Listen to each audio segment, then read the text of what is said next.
justamente como la actividad sanitaria es una actividad de riesgo, el conflicto es inherente a todos los que trabajamos en el sector de salud. El sector de salud, por definición, es un sector conflictivo. Conflicto en el buen sentido del término. Va a haber siempre controversia entre los distintos actores que de alguna forma interactúan. Una de las cosas que a nosotros nos han preocupado siempre de los proyectos que hemos desarrollado en el ámbito sanitario es el problema de la falta de identificación de conflictos. Ahí también, de alguna forma, he querido expresarlo con esa idea. Hay conflictos visibles y conflictos invisibles, con lo cual una primera tarea es de alguna forma levantar el velo para hacer visibles conflictos que a los ojos de muchos resultan invisibles. Y en esa tarea, evidentemente, resultan convocadas no solo las organizaciones de pacientes, sino en realidad todos los actores del sistema sanitario que también en muchos casos son invisibles. Yo soy muy partidario de la visibilización, porque el problema radica en muchos casos en que existen actores que interactúan, pero que de alguna forma no los vemos la cara. Yo creo que esto, verán que quizás pueda tener un sentido mayor cuando examinemos de alguna forma las acciones concretas que propongo como fortalecimiento y que podemos examinar de común o de conjunto para ver cuál sería su aplicabilidad práctica en el ámbito iberoamericano. En todo caso, siempre existen dos estrategias básicas en relación con el conflicto. Una estrategia, no solo con el conflicto sanitario, sino en cualquier supuesto de conflictología. Una estrategia de abordaje típica del conflicto es negarlo. Sigo funcionando como si el conflicto no existiera, como si el conflicto fuera invisible y por tanto de alguna forma funciona. Y otra estrategia más valiente, más decidida y yo creo también que más efectiva es abordar. Por tanto, estas dos premisas que de alguna forma pueden presidir el sistema sanitario, riesgo y conflicto, no nos deben asustar. Yo creo que de alguna forma entre todos debemos encararlo, debemos enfrentarlo, debemos diseñar estrategias que nos permitan superar este tipo de conflictos. Y finalmente me quería referir a la quinta medida, que es la que voy a desarrollar de una forma más concreta y contar nuestra experiencia. Ya adelanto que no necesariamente para que se tenga que implantar en otros países, es una experiencia que de mano ya resalto que requiere tener en cuenta el contexto específico de cada momento, que es la creación de un sistema extrajudicial de gestión de conflictos. Y enlazo con lo que decía al principio de mi intervención. Si el sistema de salud es un sistema por esencia conflictivo, debemos de alguna forma visualizarlos y, en segundo lugar, encararlos. ¿Y cómo los podemos encarar? Pues evidentemente haciendo partícipes a todos aquellos que de alguna forma los generan. Estas acciones concretas, si se fijan, las 5 que les acabo de exponer aquí, tienen un común denominador.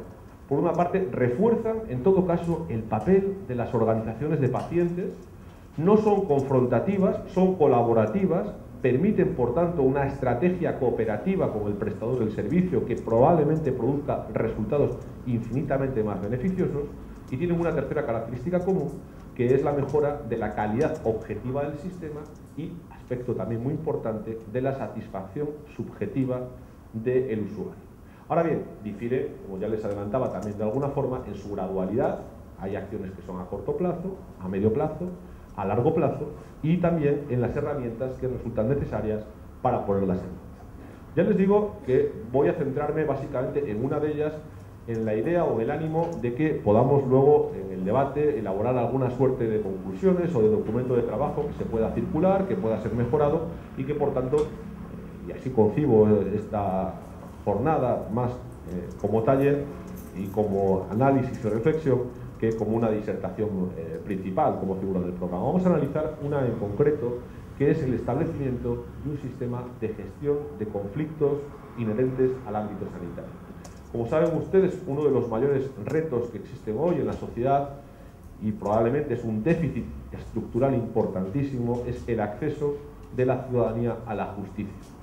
Particularmente en el sistema sanitario argentino es todavía más importante porque, como saben ustedes mucho mejor que yo de hecho he tenido la oportunidad en este y anteriores estancias aquí de examinar el sistema sanitario de su país, existe la posibilidad de un incremento prestacional como consecuencia de que las acciones de amparo, los recursos de amparo prosperen ante los tribunales de justicia.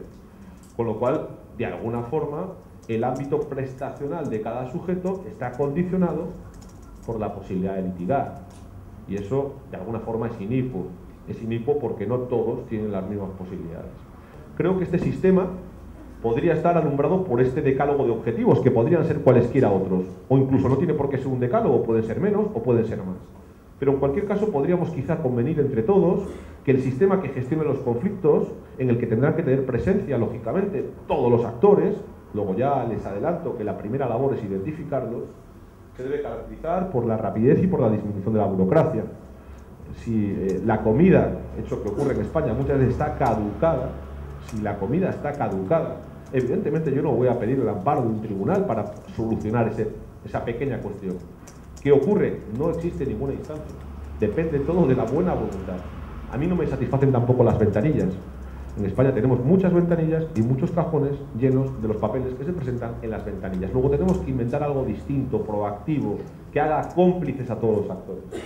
Tiene que caracterizarse también, en los supuestos más graves, por la indemnización, en el supuesto de que provoque un daño, o de la asistencia del mayor número de casos posibles, discreción y confidencialidad para las actuaciones, que creo que es fundamental, comprensión para los perjudicados con mayor información, aumento de la flexibilidad, reducción de prácticas de medicina defensiva, creo que es uno de los elementos beneficiosos que crearía la creación de un sistema de gestión de conflictos, abaratamiento de costes económicos, voluntariedad, honrar a la víctima y evitación del descrédito del profesional sanitario. Les adelanto que estos dos, concretamente el punto número 9, lo tenía yo introducido en el decálogo en el lugar quinto, en el lugar sexto. Lo que pasa es que ayer, escuchando a Mercedes Jones en la Universidad de Buenos Aires, vi que de los 5 principios que tiene acumulado Prodos, llegaron a la conclusión de que el principio de respeto a la víctima, en el fondo, debía figurar en último lugar. Lo primero es la información, la atención y, como conclusión o corolario final, el respeto. Por tanto, influido por esa circunstancia, lo he puesto en el 9º, lo iba a poner en el 10º, pero creo que incluso el de la evitación del descrédito del profesional sanitario tiene también todavía carácter más subsidiario. Bien, ¿cuáles son los mecanismos que podemos utilizar para gestionar conflictos en el ámbito sanitario? Tenemos básicamente, desde un plano teórico, en el que no me voy a detener, 3. La conciliación, en la que quien gestiona el conflicto acerca a las partes; la mediación, en la que el que gestiona el conflicto no solo acerca a las partes, sino que además les propone una solución. Fíjense que la tarea es más ambiciosa. Y, en tercer lugar, el arbitraje. El arbitraje en la que el tercero no solo acerca a las partes, no solo propone una solución, sino que incluso en caso de desavenencia la impone. Evidentemente el arbitraje lo descartamos en el ámbito sanitario y vamos a ver cuál es el sistema en el que todos los actores de alguna forma pueden intervenir exponiendo una experiencia práctica.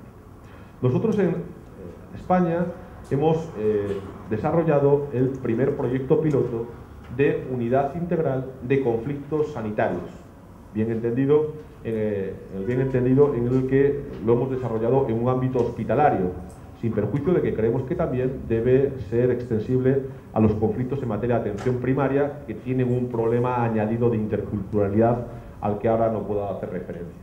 Bien, la primera idea de los conflictos o de las unidades de gestión de conflictos, yo creo que si de verdad aspiramos a resolver lo concreto, lo cotidiano, deben estar en los propios centros. No deben ser estructuras burocráticas, alejadas, de alguna forma, del lugar donde se producen los hechos. Luego esa sería, de alguna forma, la primera característica que preside el proyecto. Se tienen que aprovechar los recursos preexistentes. Ayer, comentando con alguno de ustedes, ¿y esto cuánto cuesta? Hay que hacer una labor fundamental de aprovechamiento de lo que ya exista, de las unidades de información que ya existan, no solo por motivos económicos, sino por motivos de estrategia de la complejidad. Luego veremos que una de las principales resistencias radica en aquellas personas que ya de alguna forma u otra trabajan en este ámbito, con lo cual lo que hay que hacer es integrarlas y aprovecharlas. También, para no asustar a nadie, este tipo de proyectos se conciben con carácter previo bajo una naturaleza experimental, inicial, de un rodaje, al término del cual se examina si procede o no su continuidad, máxima flexibilidad y, lo más importante que señalaba ahí, participación antes, durante y después del propio proyecto de todos los